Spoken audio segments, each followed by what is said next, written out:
Hello and welcome to Track Changes. I'm Francisca Curran, dialing in from Yagara and Turrbal lands in Mianjin, Brisbane. And I'm Murray Griffin on Wurundjeri country in Melbourne. So, Francisca, for most of last year, Türkiye was Australia's climate rival. But that's kind of so 2025. Now we're We've partners. moved on. We are We have. partnering. It's a whole new relationship in an unanticipated twist that happened at COP30 last year. And that brings us to today's guest. Yes. Today we're joined by Gizem Kosh, who is a superstar lawyer with a background in human rights, who works with ClientEarth's on climate and energy issues. Gizem is a Turkish qualified lawyer, and so we've been speaking to her about the state of climate discourse in Türkiye and how that might affect the COP this year. Yes, it really was an extraordinary chat. I think we both learned so much from it, didn't we? Absolutely. Yes, let's go into the chat. Hello, Gizem, and welcome to Track Changes. First up, can I ask you about your career so far? Can you tell us about your career, your motivation for the work that you do, and what's been a career highlight so far? First off, thanks a lot for the invitation. It's my pleasure to be here. My name is Gizem Koç. I'm a Turkish qualified lawyer with a background in international human rights law. I worked in private legal practice in Ankara, Turkey for some years, where I gained some experience in representing unions and environmental NGOs. And finally, for the past 6 years, I'm with ClientEarth, based in the Brussels office of ClientEarth. At ClientEarth, broadly speaking, my work is at the intersection of climate and energy. And today I will be responding to your questions through that lens as well. In that context, as ClientEarth, we help communities challenge coal and coal infrastructure in Turkey. We help building public interest, legal capacity. This has been through supporting the training of legal apprentices and delivering seminars on climate litigation, strategic litigation in general.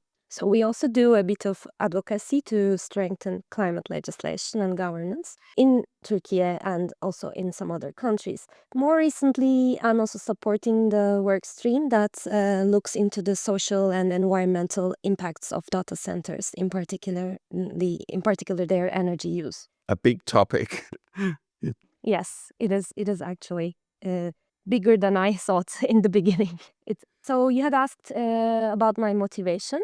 I would say it has a lot to do with having grown up in a strong neoliberal context where growth was often prioritized over people, over ecosystems. So this has a lot to do with having witnessed the fast destruction of ecosystems in Turkey, struggles for spatial justice, for livelihoods, for our very relationship with the non-human others. Already during my teenage years, I ended up trying to defend a place I'm attached to. And that's when I started going to the protests and demonstrations. Yes. That was in the face of a very large-scale energy project proposed at the time. Years after, when I became a lawyer, I ended up, by coincidence, in the very office that handles the environmental impact litigation against Oh, this really? project. Yes, so this was a very defining moment and the highlights. Since then, I felt most at home in the environmental space. That's a fantastic background. Thanks so much for sharing that with us. If I could ask you about the changes in domestic climate law and policy in Turkey over the past 5 or 10 years, and what changes have occurred and what has driven those changes? So in a nutshell, the climate law and policy in Turkey is very much in the making. And we still have a very long way to go for achieving climate protection through law and policy. The main motivators of this legislative effort, I can identify it externally as the EU Green Deal agenda, and internally, of course, the strong push from the environmental civil society. So let's unpack this a little.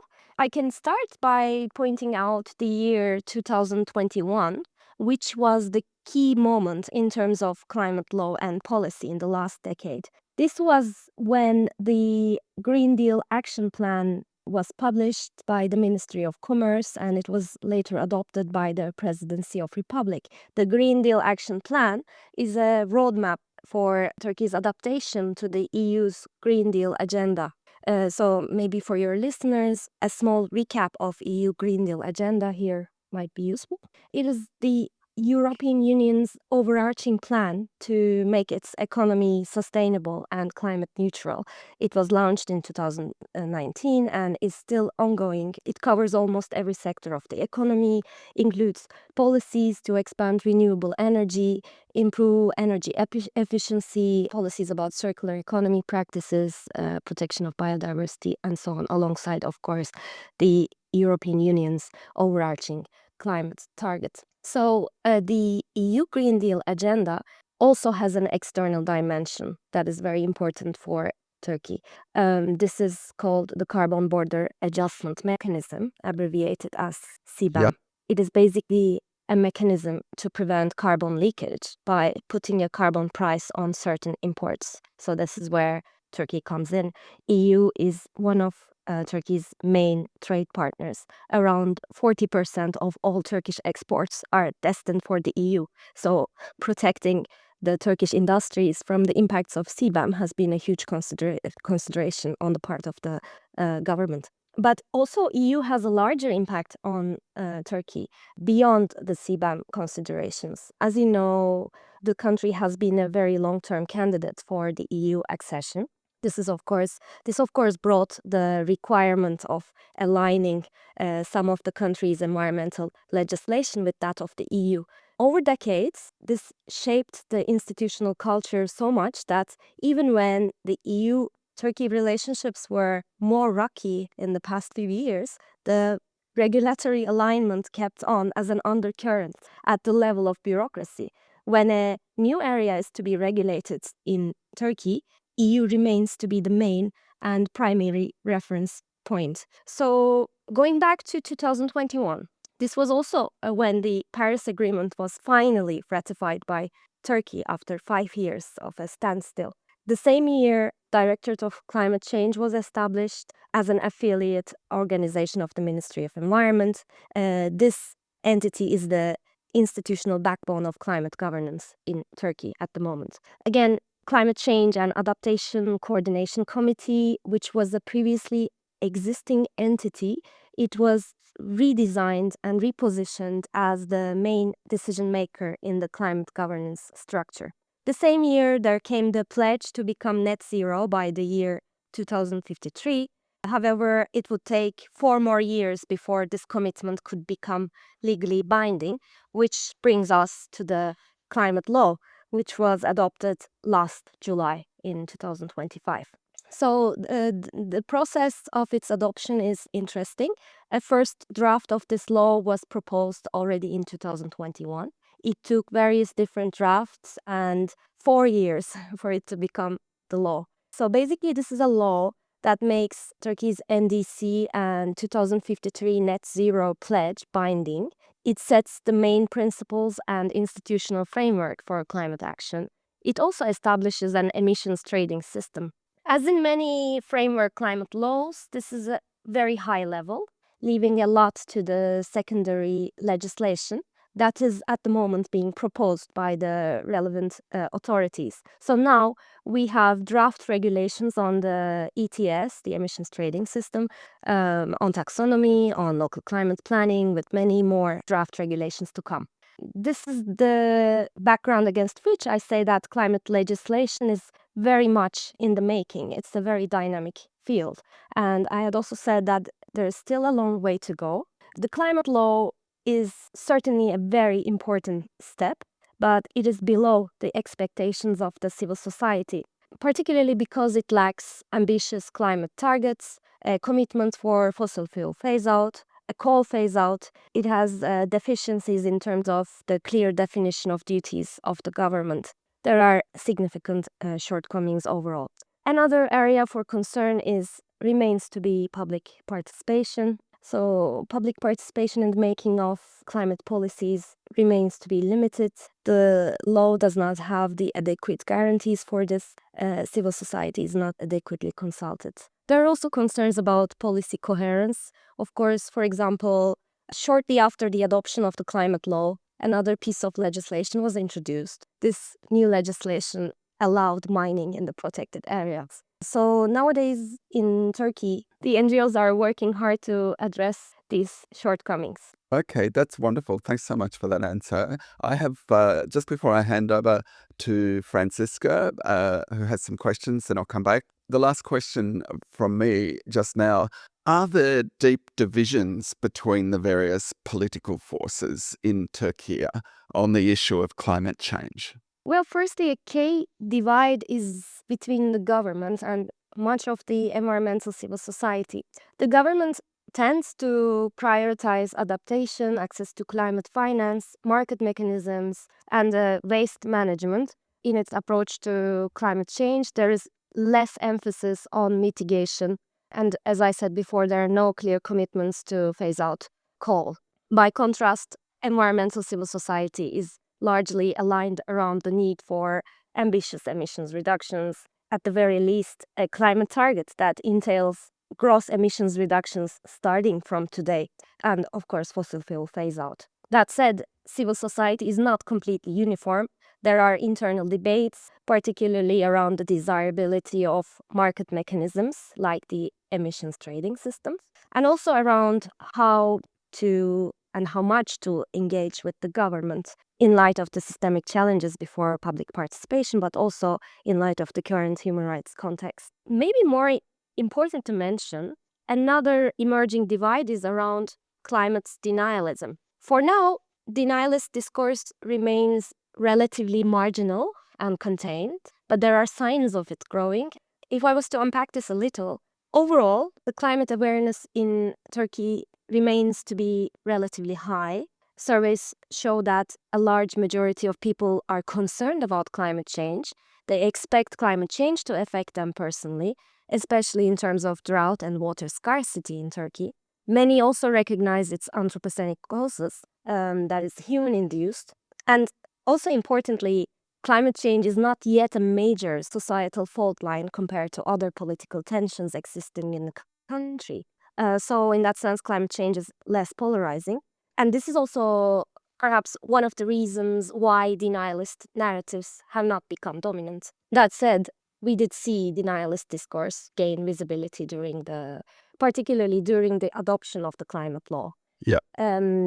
Delaying, and this actually delayed the law's adoption by a few months. It is notable how quickly climate denialism gained momentum, with a particularly strong and rapid reach through social media platforms. Certainly, there are important lessons to derive from its fast outreach. One is the need to regulate social media platforms and the AI, which were very conducive to the dissemination of disinformation. Secondly, I can't emphasize enough the importance of inclusive and participatory processes in the making of laws and policies. Unfortunately, for both the drafting and legislative processes of the climate law, this aspect was largely missing. The drafts were not publicly shared and discussed. Civil society input was not adequately considered. There were important gaps in public information. So this all created a fertile ground for the spread of disinformation and climate denialism. There were rumors going around, such as that the law was going to oblige everybody to eat fake meat, that it would introduce fees for the air, but also more insidious ones, such as the emissions trading system introducing a right to pollute that didn't exist before. But fortunately, in the end, these discourses could not succeed as the law was adopted in July. But yes, as I said before, we should definitely be watchful about the rise of climate denialism and disinformation. Yep. Thank you. Wow, that sounds, well, like everywhere Gizem, very complex. So thanks for painting a picture of those polarizing forces. And you've mentioned civil society and NGOs and their expectations a couple of times already, but we'd love to dive a bit deeper into that. Could you talk us through the non-government landscape, and particularly, are there non-government organizations and unions that are very active on climate change issues? Are there influential, progressive business groups? Mhm. And also, how influential is Turkey's fossil fuel lobby? There are NGOs who are active in the climate space. In fact, Turkey has been seen to ecological activism since 1970s, and by the end of 90s, we already see an abundance of solidarity platforms, activist lawyers, and a growing body of environmental case law, especially around coal power.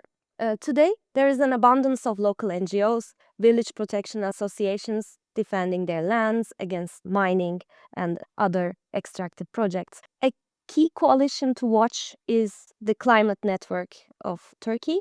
It's a coalition of currently 16 NGOs that are active in the climate field. These NGOs include us as well, ClientEarth's. The network was established in January last year, and the coordinators have done a tremendous job in bringing together all of those organizations despite their differences. The network's core objective is to advocate for science-based climate targets and policies that are aligned with the Paris Agreement, particularly its goal of limiting the global warming to 1.5 degrees Celsius. It advocates for coal phase out, just transition alongside these objectives, and most importantly, a participatory and inclusive governance approach in Turkey. So it undertakes policy development, advocacy, and communication activities. And it is also quite active in the run up to Turkey's COP presidency. Apart from this, professional associations are also notable. Bar associations and Chamber of Engineers have historically been important pillars of the environmental civil society, and now they are slowly coming into the climate space as well. Trade unions are relatively late to the climate issues and not yet central players.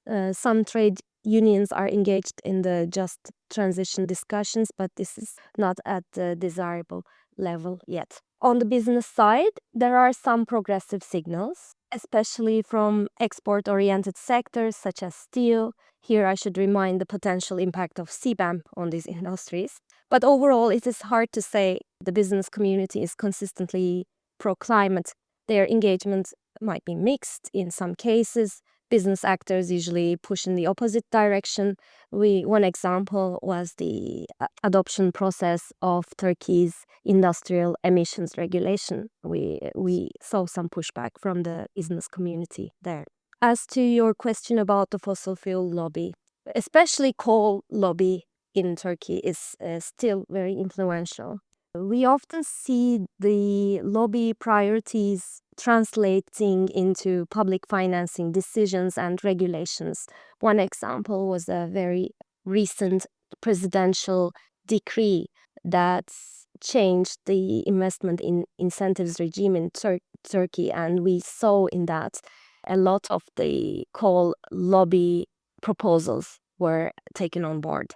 So in the end, I seem to keep coming to this point about inclusive and transparent policy making, but given the extent of shortcomings in the area, maybe rightfully so, maybe if you allow me, I can say a few words about this here as well. Please, yeah.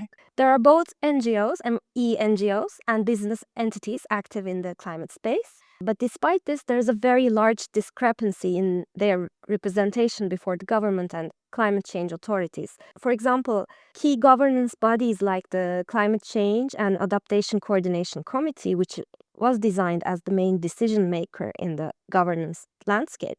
This includes business associations, but totally excludes environmental NGOs. There's a clear imbalance as to whose voice is heard at every level of climate governance. But overall, yes, Turkey still has a strong civil society working towards climate protection.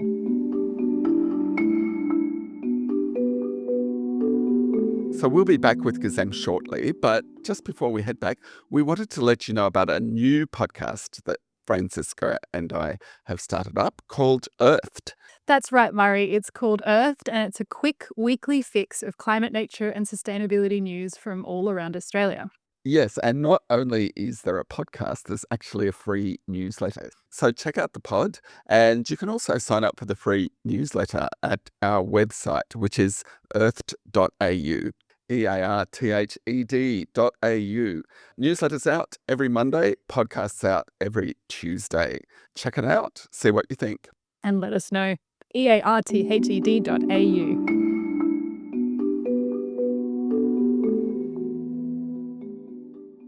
Thanks, Gizem. You painted a really rich picture of all of the different actors in this landscape. We're curious to know a bit more about the local government, or is there a role for provincial and local governments to play here, and what is their role in climate action and responsibilities? In a nutshell, there are responsibilities on the local governments, but this is accompanied by significant shortcomings in terms of budget and support from central government. So here we are talking about municipalities. The responsibilities of municipalities include preparing the local climate plans, implementing them, conducting vulnerability and risk analysis. But not only limited to climate specifically, municipalities have an important role to play as regards spatial planning and urbanization, disaster risk management, this decarbonization of the transport systems. So as you see, these all are items that require considerable resources and capacity, and there are serious bottlenecks in that respect. So maybe this should be read in light of the existing tension between the central government and the opposition-held municipalities. In this context, there is a broader trend of municipalities becoming implementers rather than decision makers. There's the issue of reduced funding for municipalities, and there's also the direct political pressure on local municipality leaders, as we saw in the latest arrest of mayors from different cities, most notably from Istanbul. There is much to be done at the cities level. Cities are actually identified as a priority by the Turkish COP31 presidency's action agenda. So in that regard, civil society expects this prioritization to be backed by sincere and concrete action in terms of strengthening the funding and capacity of municipalities, in terms of recognizing their autonomy and authority as decision makers, and finally, of course, in terms of respecting the fundamental rights of the municipality leaders and municipality staff. And my next question obviously is quite close to your work. What's the landscape around domestic litigation in Türkiye on climate change? And has there been much of this?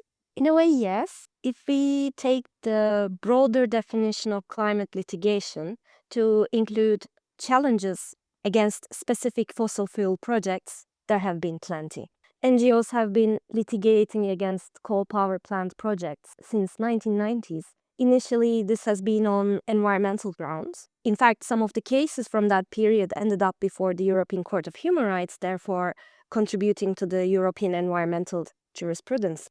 With the coal boom of 2010s, we see that climate grounds are more integrated into litigation. We are talking about a high number of cases challenging the permits, licenses, or environmental impact assessment approvals issued for new coal power plant projects and also mining projects. Again, another very important area of contestation has been the protection of olive groves from the coal mining expansions. There are many cases in that regard, and some are successful. There are only 2 known cases which are directly about the financing of the coal. This is certainly an area that needs further development. So I briefly touched upon in my previous answer. Very recently, a local NGO challenged the new investment incentives regime that aims to benefit coal power plant and mining investments. This is pending before the Council of State. There have been very few framework litigation, another area that requires development. Actually, to my knowledge, there are only 2.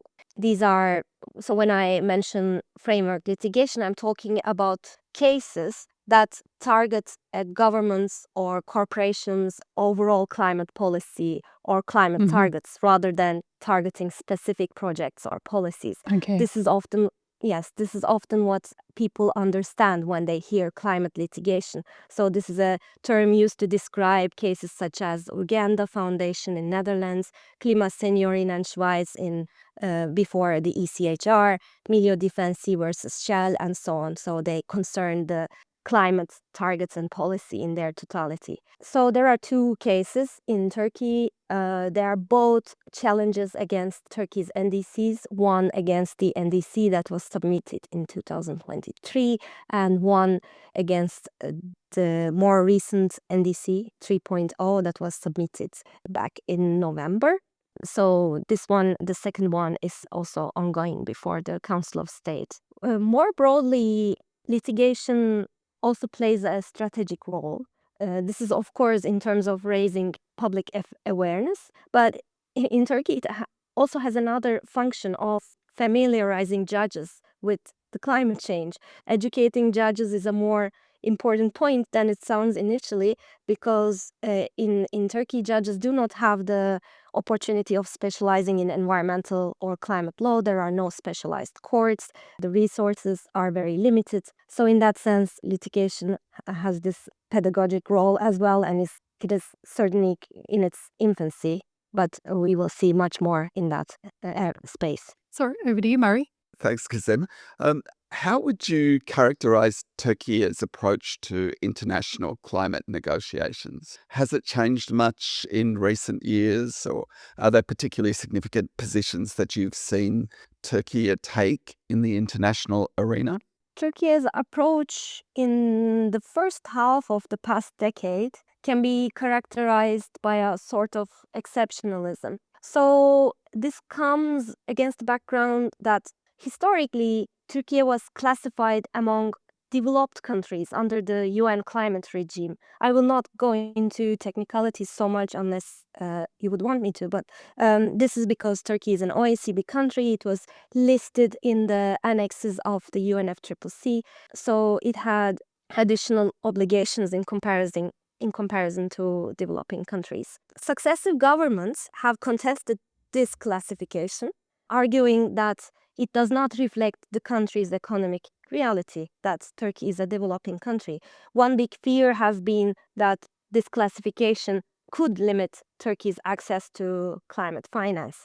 So this is why Turkey ratified both the UNFCCC and then the Paris Agreement quite late. So the Paris Agreement was ratified in 2021 with a 5-year delay. Obviously, this delay meant slower engagement with the international climate regime. It certainly contributed to missed opportunities for domestic institutional alignment and policy development. Post 2021, after the ratification, one would expect greater engagement, but the progress have been slower.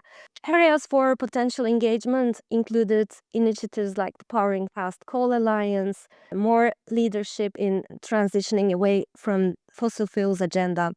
But these are still, this kind of engagement is still at its infancy, I would say. So against this background now, hosting the COP could be an opportunity to strengthen Turkey's international positioning. So what do we know so far about Turkey as the COP president? We know little, but there are some earlier indications derived from some civil society meetings and the recently declared action agenda. So first and foremost, Turkey tends to present itself as a balancing power between the fossil bloc and the green bloc, between the developed and developing countries, between the East and West, emphasizes very much its role as a mediator, proposes leveraging its peace diplomacy experience for climate negotiations. There has been some experience in that regard in the context of Gaza, in Ukraine, and in other conflicts in Africa.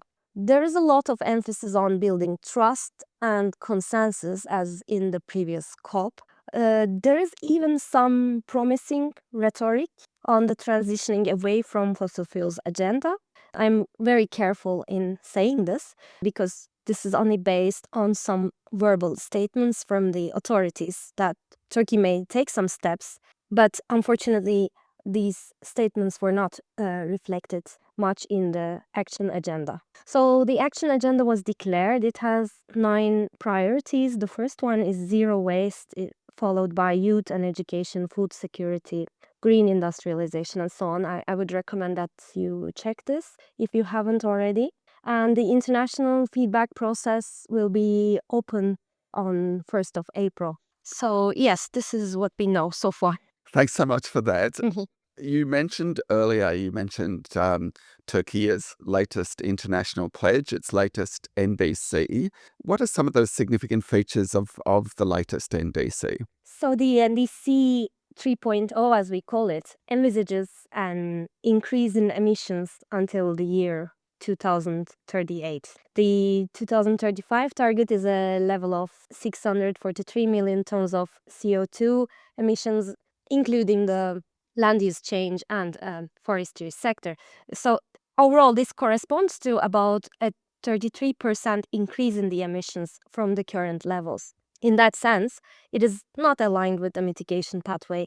It is also not aligned with Turkey's own commitment to become net zero by 2053. So according to calculations, this target puts Turkey on a 3 to 4 degrees Celsius global warming pathway.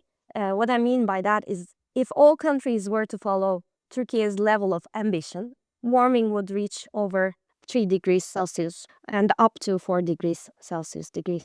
So there's an important point to make, perhaps. Independent modeling by NGOs and various think tanks suggests that the target reflects a no additional measures scenario. So in other words, if no additional decarbonization measures were to be taken, this target is already what Turkey is on track to achieve. So it is far from being ambitious. Time and time again, research suggested that much more ambitious targets are feasible for Turkey and feasible without compromising energy security or livelihoods. So it is possible to reduce emissions starting from today rather than postponing emissions reductions until after 2038. Furthermore, an important gap in the current NDC is the lack of any measures for the energy sector and, of course, no phase-out commitment. This is an important gap where the energy sector is responsible with around 70% of the country's greenhouse gas emissions. Therefore, it is safe to conclude that Turkey's latest NDC is far from being aligned with the Paris Agreement and far from being sufficient to address climate change. It also contradicts the recent international jurisprudence, most particularly the International Court of Justice's recent advisory opinion on climate change. Yep. So there, the court had emphasized that NDCs must reflect highest possible ambition, must be based on science, must be capable of meeting the 1.5 degrees Celsius goal of the Paris Agreement. So the court said formally submitting an NDC is not enough to meet the obligations, but their content is also subject to scrutiny and possible to subject this to judicial scrutiny as well. Okay. Could I ask you just one more question and then back to Francisca? Turkey and Australia started last year as rivals and ended it as partners, along with Pacific Island nations. How effective do you think these partnerships will be? Are you seeing any positive signs so far, or are you seeing things that you think are a cause for concern? So maybe it will be good to take the listeners to the partnership agreement very briefly. The partnership will be conducted according to this agreement, which dictates that Turkey will act as the host, as the president, and the logistical lead for COP31. It will be responsible for the action agenda and communications, most significantly. Australia, on the other hand, leads the negotiation side, being responsible for drafting the texts, conducting consultations, and serving as the main focal point for negotiation processes. One point to note is that according to the partnership modality, if there is a difference of views between Turkey and Australia, consultations will take place until the difference is resolved. So this is obviously arrangement that is unprecedented in COP history. And many are legitimately concerned that it may not deliver any results due to disagreements between the parties. The consultations could go on forever without a result, and so on. A reason for hope might be the fact that the engagement between the two sides started early, already back in December, and these are already ongoing, including meetings at the deputy ministerial level between senior political figures such as the COP31 President Murat Kurum and Chris Bowen. So far, we didn't receive any news of major disagreements, but of course it remains to be seen. Thank you. So it's obviously, really important that differences get ironed out. Like you've said, difference of views will have to be consulted on until it's resolved. I'm curious to know, are there topics or issues that Turkey and Australia, will work fruitfully on, or ones that we might struggle to work on? Do you see anything that could be in either of those baskets? So for me, it's difficult to provide a full answer without having an insight into the context of Australia and Pacific here. And I'm certainly not well versed in this. But coming from the side of Turkey, maybe the question is what we would want to see them collaborating on. Given the action agenda setting process, I see a likelihood that fossil fuels might be missing some emphasis. So, of course, we would like to see both countries working together on this item to deliver concrete results. This, of course, alongside just transition considerations. It is expected that areas easier to converge could include adaptation. Both countries are already heavily impacted by climate change, but in the end, we will have a clearer picture as the COP preparations advance. And obviously, the UN climate talks don't just involve discussions between governments, but also among unions, environmental groups, and business associations from the countries. What's your advice to groups in Australia and the Pacific on connecting with and working with equivalent groups in Turkey? For the environmental civil society from both countries, this is obviously an important opportunity to get their message across. But not only that, it is also an opportunity to learn from each other. One point to note is that I've been repeating it over and over again, but participation and representation of NGOs in Turkey remains limited. Australian NGOs, I think, should be aware of these difficulties faced by the Turkish NGOs, be it due to the diminished democratic space or the systemic lack of consultative processes. Here, my assumption is that Australian NGOs are somewhat better, more strongly placed to influence their government. So it would be best if they could use this leverage.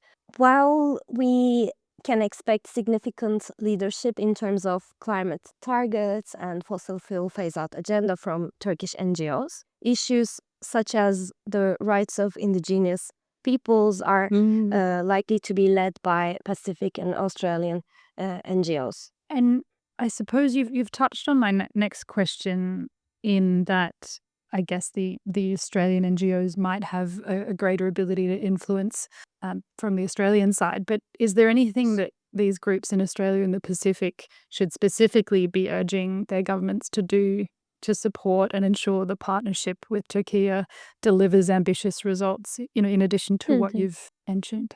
Well, as I said before, at least from the Turkey side, we see this danger of transitioning away from fossil fuels agenda being deprioritized. So, of course, I think that civil society actors from both sides should be pushing for concrete steps under this agenda, alongside just transition.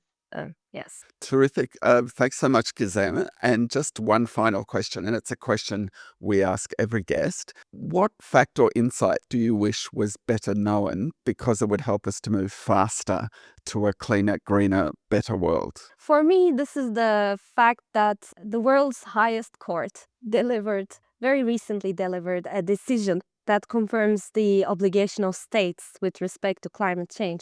I'm talking about the ICJ advisory opinion on climate change that was delivered last July. So there the court debunked various irresponsibility claims by the governments, such as the drop in the ocean argument or the non-attributability of climate change to single states, etc.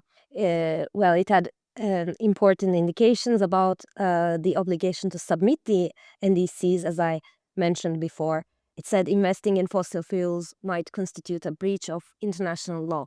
So now I'm almost certain this is not news to you or to much of your audience, but time and time again I realize how less it is known, particularly by lawyers and judges in Turkey and even in some EU countries. So that would be my fact.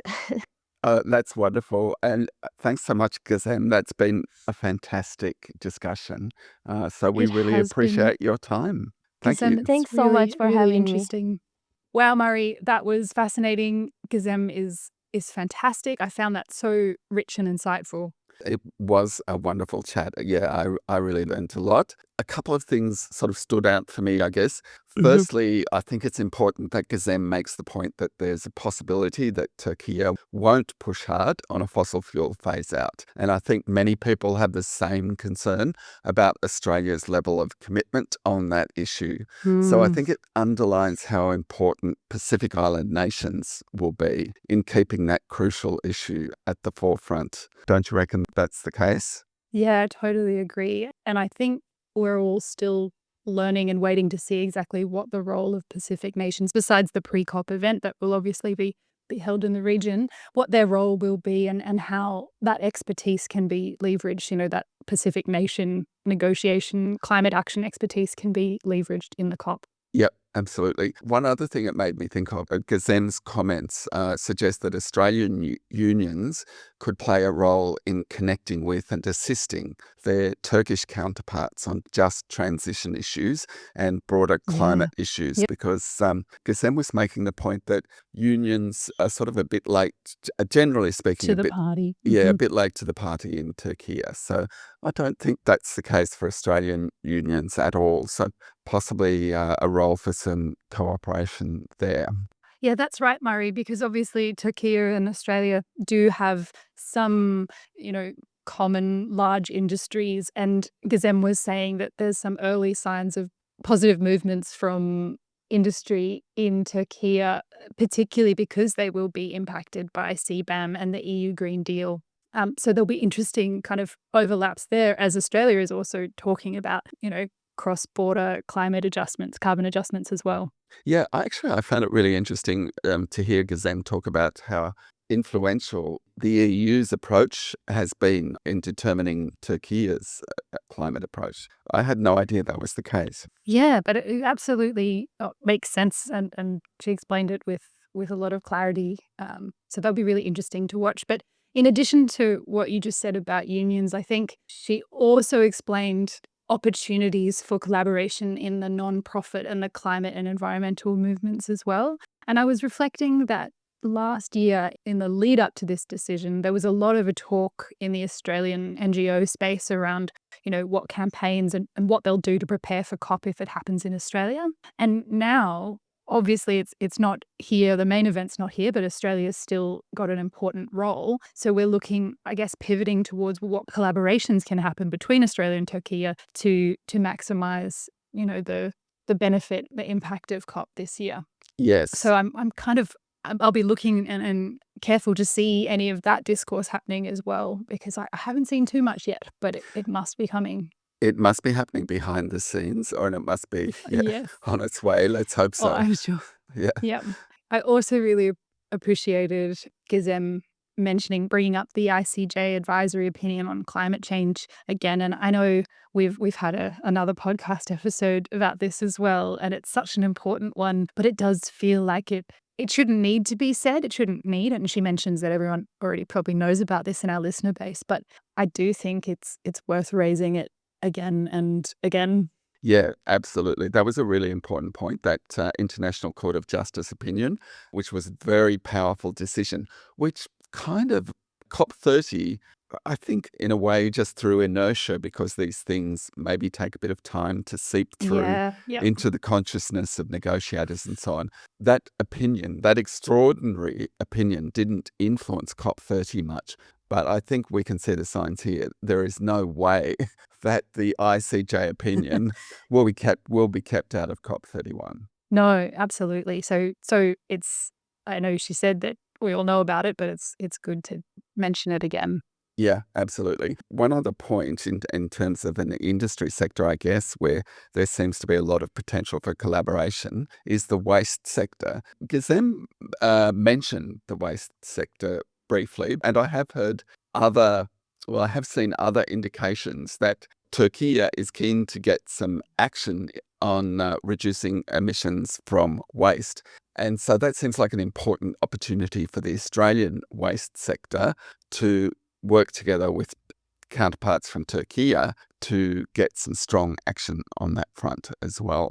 Yes, and on circular economy principles Yeah. as well, which I think they're getting influenced by the EU a bit as well. Oh, yeah. I guess that's true. I could keep reflecting on this Yeah. forever because it was so rich, but I also really appreciate Gizem's commentary around, the importance of inclusive participatory processes.